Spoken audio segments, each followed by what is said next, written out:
Good afternoon, Packers fans. Aaron Negler here with your Packers Daily Chat, coming to you live on the Cheesehead TV social channels on a Wednesday, right after practice number 15 has wrapped up there at Ray Nitschke Field. Training camp winding down as far as public practices go.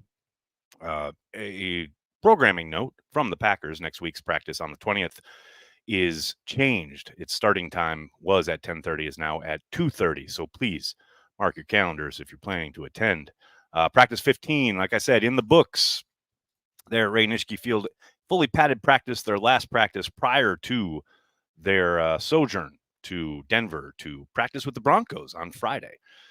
Carrington Valentine was back in the mix today, only on a limited individual basis, but great to see him back out on the practice field participating.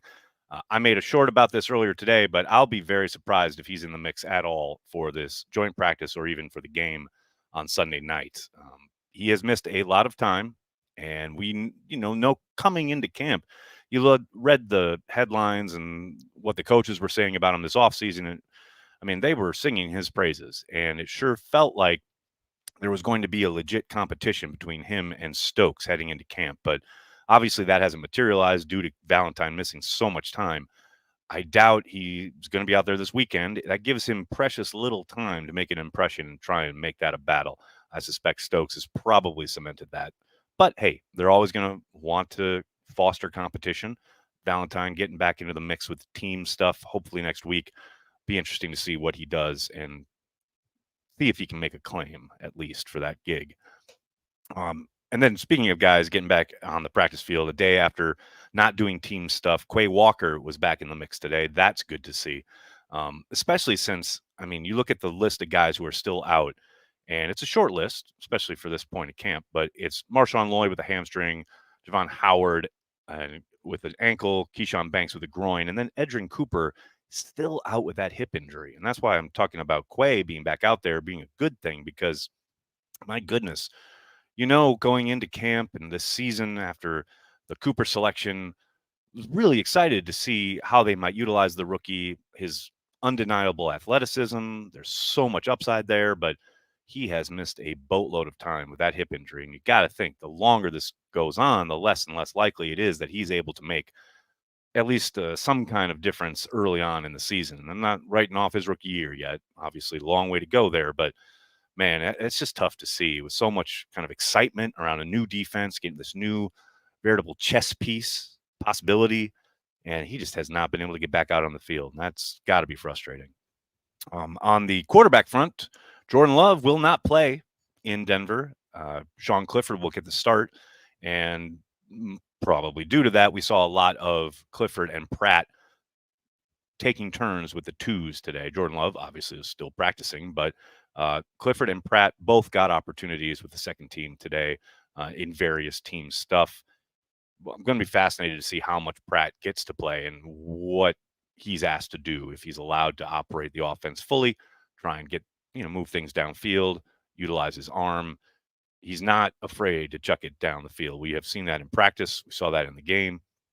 I'd like to see him get more opportunities. But that's going to continue to be a battle, most likely through the preseason.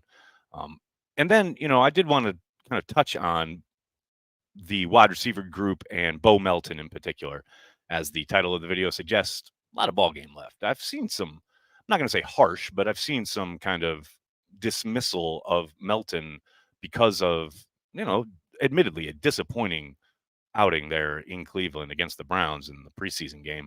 But he's had a good camp. And what's kind of obvious if you're there every day watching practice is they have plans for him as far as being in the rotation with the first offense. He is always working with the ones. He is always kind of rotating in with that main group. That's not going to suddenly disappear because he had a bad day at the office, right? I understand we're all very excited about Grant Dubose. I include myself in that mix. Dubose has had a very strong camp and certainly showed out in the preseason game. But that doesn't erase all the work that Bo Melton has done over the last year and a half in Green Bay. There's a long way to go, especially in the kind of training camp mode, right?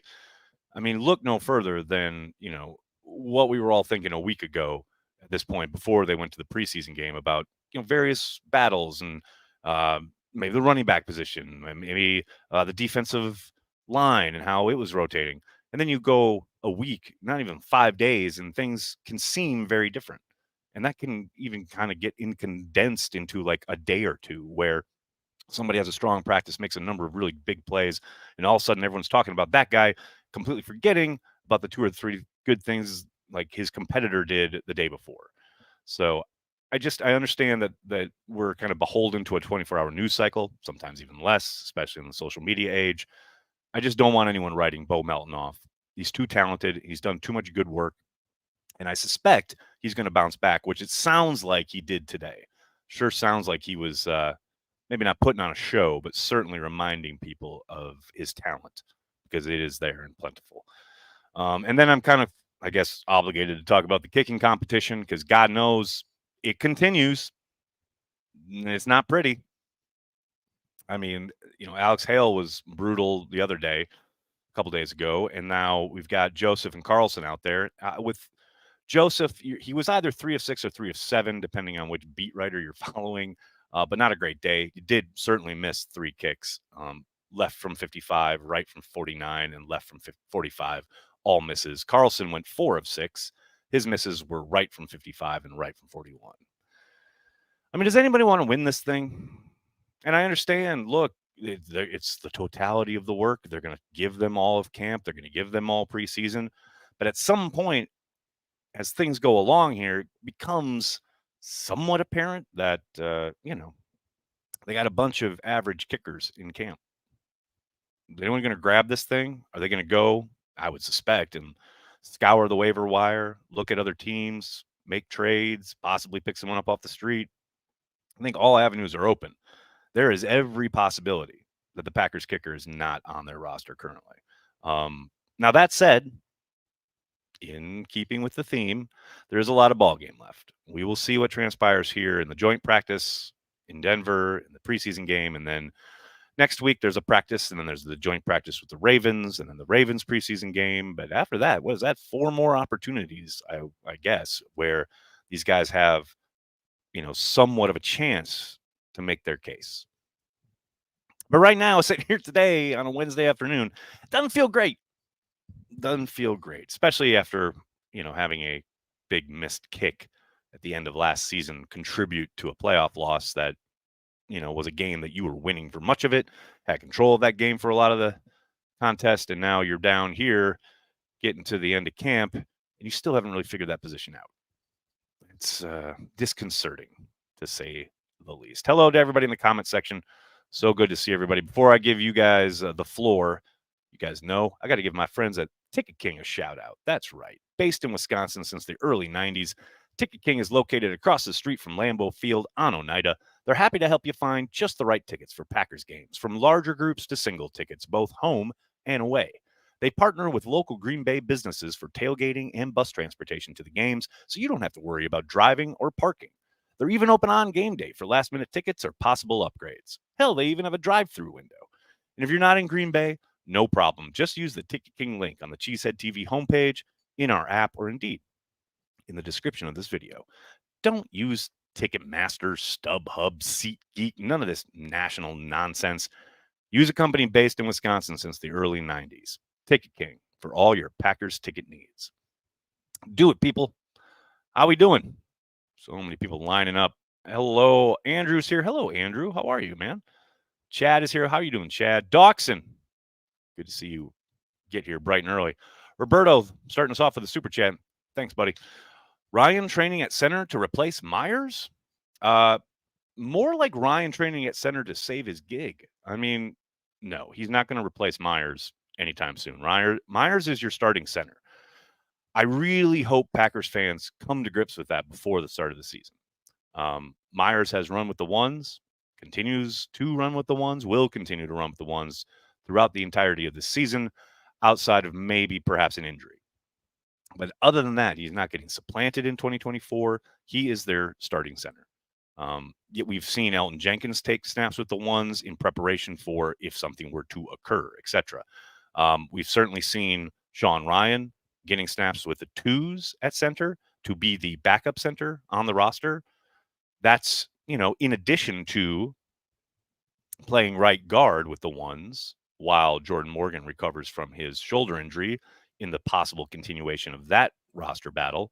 So that is more about making sure that Ryan can do as much as possible and getting as much out of him as a player that they possibly can. But it is certainly not looking down the road and saying, "Oh, either A, he's going to replace him this season or even next year." That's not what that's about. That's about if there was an injury to Myers, either okay, we can go to Ryan as the backup center, or potentially maybe we move Elton Jenkins to center and then Ryan plays left guard, etc.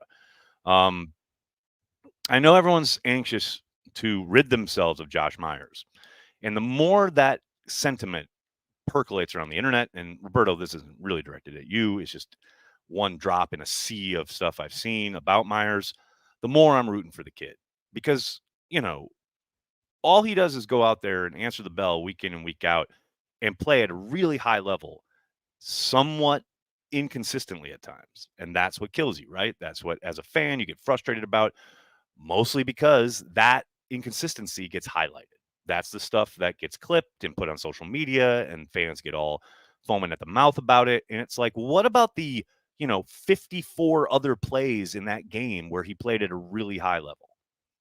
I mean, look no further than down the stretch last year. It wasn't, Hall of Fame play, but he played at a good, high, consistent level, which allowed them to operate really, really well on offense. That doesn't just happen, you know? So I don't know. I get a little touchy about this. I get a little touchy about Josh Myers because I do think he is somewhat underappreciated. And I understand, again, I get there's history there, the draft, the Creed Humphrey thing that probably sticks in Packers fans' minds and probably will for the entirety of his career, whether it's here in Green Bay past this season as he enters the final year of his rookie deal, or if it's someplace else in the NFL, it will always be kind of that comparison, right? I get it. I understand it. But I would hope, to quote Norman Dale, I would hope you would root for who we are, not who we are not. That's just me. That's just how I roll. Aaron Harper, how are you, man? Thanks for the super chat. Bears still suck and Vikings swallow. Normally I'd just laugh at that and continue on, but I did want to take the moment to say, and this is, I know you're not referencing this, Aaron, but really tough moment for the Vikings today with their rookie quarterback having undergone surgery for his meniscus. He's out for the year. That just sucks, man. Like, putting aside the rivalry, and again, I know Aaron Harper is not talking about this, but thinking about Vikings fans today and all that hope you have entering the NFL season, you've got this quarterback that you've selected high in the draft. He played, by all accounts, and from the bit I saw in the preseason last week, played really well. And as a fan, you're like, oh, this is great. We're finally on a path to building something new. And then he goes down, and then he's got he didn't even go down. I guess he reported knee soreness to the medical staff, and then they went in and found the meniscus problem. So he had surgery, and now he's out for the season. And as a fan, that's just such a gut punch. But I will say, who knows, man? Maybe this is a good thing for the Vikings. God forbid, as a Packers fan, but maybe he ends up sitting for the year, and there's no possibility of turning to him if, and let's face it, when Darnold falters. And, he's forced to kind of sit on the sideline and learn. That might be a good thing for him and the Vikings, as much as that sucks for Packers fans. Portmaster, how are you, man? I haven't seen you in a while. How are you? Thanks for the super chat. Good Lord, I hate kickers. Somewhere Mason Crosby is sitting there going, you know what? Y'all never really appreciated me. You never did.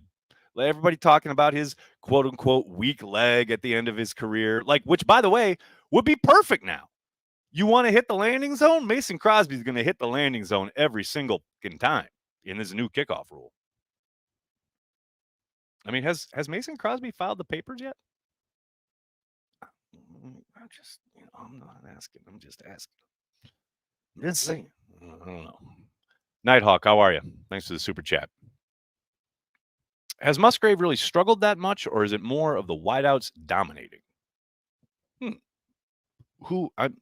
I'm not really familiar with the context here as far as Musgrave struggling. I think Musgrave has certainly not been featured as much.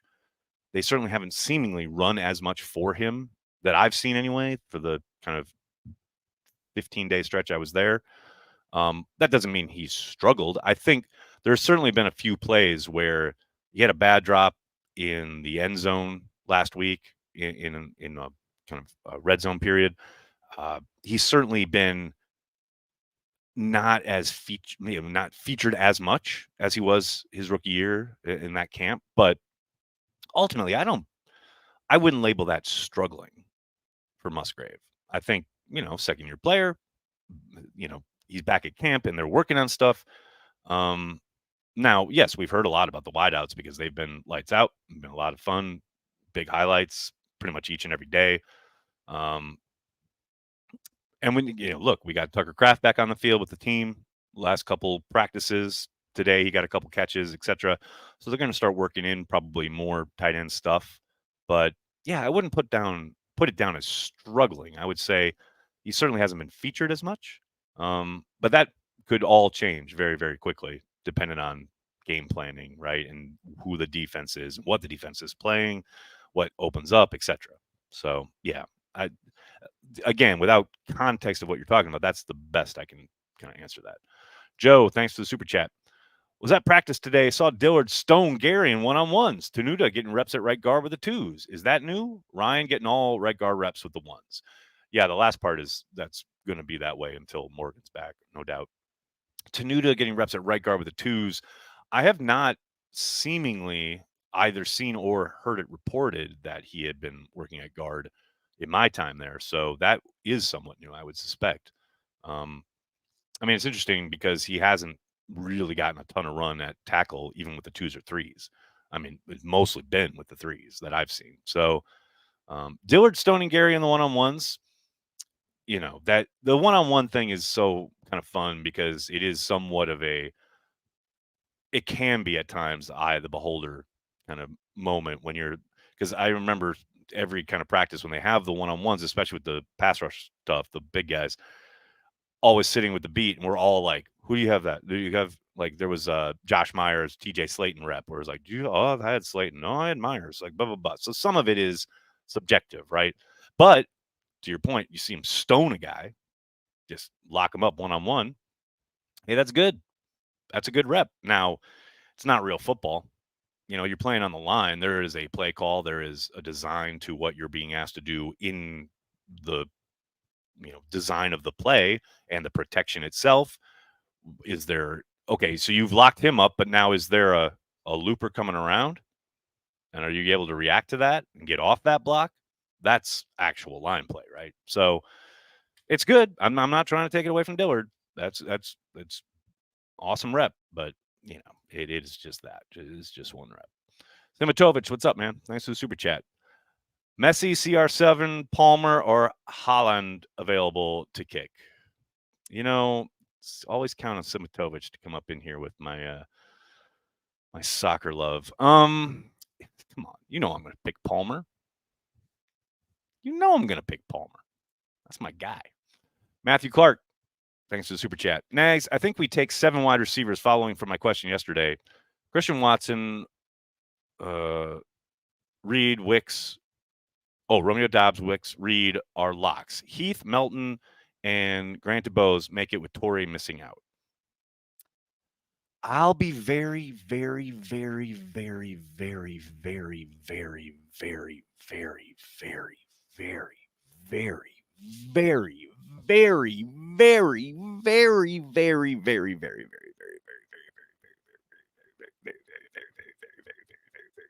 very, very surprised if they keep 7 wide receivers on the 53. That's all I'm going to say about that. Raha, what's up? Does the fact that Bakhtiari hasn't signed anywhere yet suggest that his knee still isn't where it needs to be? That injury is such a bummer. I'm glad you brought this up because I was talking about this with somebody in Green Bay last week when I was still there. And yeah, you sitting on the outside looking in, how can it suggest anything but, right? Now, is there a chance that he's being a wily, aged vet and just waiting for an injury to occur in camp somewhere to a left tackle, a premium left tackle that goes down, and then he swoops in and signs and doesn't have to go through camp and just comes in and has a week or two of practice and hits the ground running as their starting left tackle. Is that a possibility? Absolutely. I hope that's the case. Not wishing injury on anyone, but I hope that's his kind of stance, plan, whatever right now. But my suspicion is what you're talking about, that he's not able to pass a physical yet. That's my guess, and it's just guesswork. I know I've talked to David a lot throughout his career. He's done really nice stuff for us here at Cheesehead TV. I have not spoken to him about it. I haven't talked to him at all about this. But yeah, that's my suspicion, is that he can't pass a physical. And that's why he's not on the roster. Just guesswork, but it absolutely fucking sucks, man. It really sucks. Ed, thanks for the super chat. Bring in Mason Crosby as a temp kicking coach? Wave a magic wand? I think the second one's more likely than the first one. Let's put it that way. Roberto, thanks again. Exciting to have 4 young safeties for 3 to 4 years. It really is, right?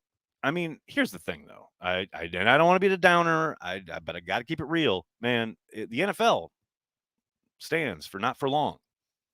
You never know how these things are going to play out, how the trajectory of a player's career or even his first few years is going to be. We're all very excited about most of these guys right now, right? Man, things can change quick. I remember being very excited about Josh Jones, his rookie camp. I don't think any of these guys are Josh Jones. I'm just saying things change. Guys either keep developing or they regress, or some warts in their game are exposed in actual, the real actual football that kids played. I am very excited. I share your enthusiasm, but it can change quick. That's all I'm saying.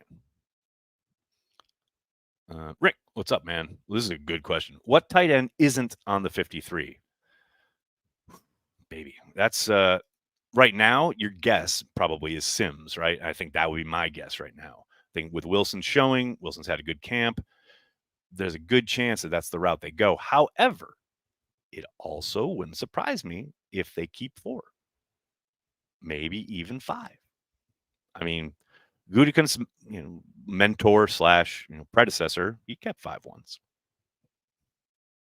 Never know. Never really know. But yeah, Wilson's had a really good camp and then back that up with a really strong performance in Cleveland. Man, that's going to be interesting to watch kind of play out here over these next 4 or 5 practices or preseason games. Overpowered by Monk. If you want to talk to me after the show, I'll be fucking surprised. Mitch Hedberg. Herbert. It's Hedberg, isn't it? Anyway, not quite sure what that's in reference to, but I appreciate the support. That's good stuff. Oh, somebody in here asked, or I guess maybe hoping for Robbie Gould. I don't think that's going to happen. Matt Ramage for Packers kicker. Now we're talking.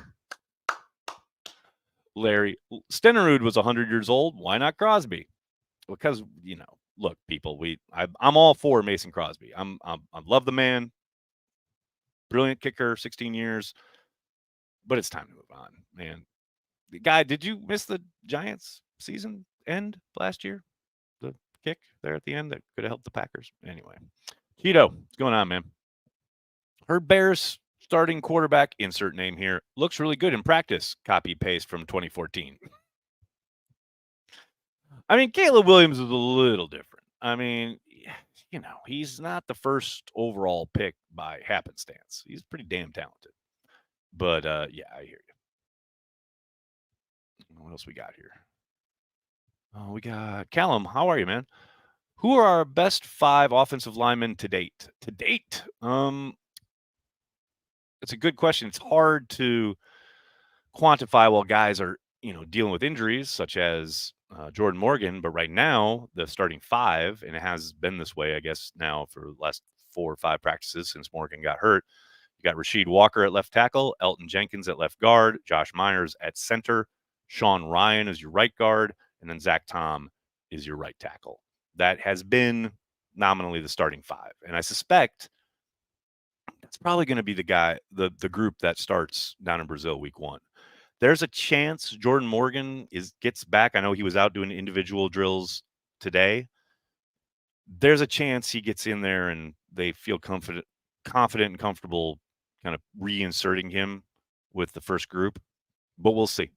We'll see what transpires in Denver. These next two kind of practice / games I think are really super important. Rick Harris, what's up, man? Nags, what movie did you see last night? My girls and I went to see Deadpool and Wolverine. They had wanted to see it, but I was away in Green Bay. So when I got back, I promised I would go with them, and I went. And I will say, while it was one of the most disposable movies I've ever seen, I did have a ton of fun. And what I took away from that film is how fucking lucky we are to be on this earth while Hugh Jackman is a movie star. Because my God, is he amazing. I mean, this movie, it's just, it's the Ryan Reynolds thing. It's all the one-liners, all the cameos and the Marvel stuff and the action and all the fights and all of that is going on, right? And that's fine. I know that's why people are there. It's good entertainment, good, harmless fun. Eat your popcorn, drink your Pepsi, all as well. But then the whole proceedings, and this happened like 3 times in this film, the whole thing just shudders to a halt. And Hugh Jackman has like a 1 or 2 minute monologue that is just incredible. Incredible. In the middle of this Marvel like fireworks fiesta, there is this sudden inner torment monologue. Hugh Jackman just putting on a fucking clinic on how to be an actor.